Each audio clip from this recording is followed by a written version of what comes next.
আসসালামু আলাইকুম। আপনার ফোনের গুগল হিস্টোরিগুলো এখনই ডিলিট করে নিন, তা নাহলে যে কোনো সময় আপনার তথ্যগুলো হ্যাক হয়ে যেতে পারে। তো চলুন আপনাদেরকে দেখিয়ে দিচ্ছি আপনার গুগল ক্রোমের হিস্টোরিগুলো কীভাবে ডিলিট করবেন।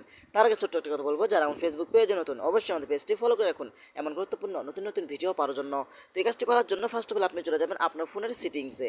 তো আমি চলে আসলাম আমার ফোনের সেটিংসে, তারপর একটু নিচে আসবেন। নিচে আসার পরে কিন্তু এখান থেকে আপনারা গুগল সার্ভিস নামে একটি অপশন পাবেন। এখান থেকে গুগল সার্ভিস অপশনের উপরে ক্লিক করবেন। তারপর এখান থেকে আপনার জিমেল অপশন, জিমেল, তারপর এখান থেকে আপনারা জিমেল উপরে ক্লিক করে দিবেন। তারপর এখান থেকে আপনার ম্যানেজ ইউর গুগল অ্যাকাউন্ট, এখানে আপনি ক্লিক করবেন। এখানে ক্লিক করার পরে কিন্তু আপনি একটু নিচে আসবেন, আসার পরে কিন্তু এখানে আপনি পেয়ে যাবেন ডাটা অ্যান্ড প্রাইভেসি, এখানে আপনি ক্লিক করবেন। এখানে ক্লিক করার পরে কিন্তু আপনি একদম লাস্টে নিচে আসবেন, আসার পরে কিন্তু এখানে আপনি পেয়ে যাবেন মাই অ্যাক্টিভিটি, এখান থেকে মাই অ্যাক্টিভিটি অপশন উপরে ক্লিক করবেন।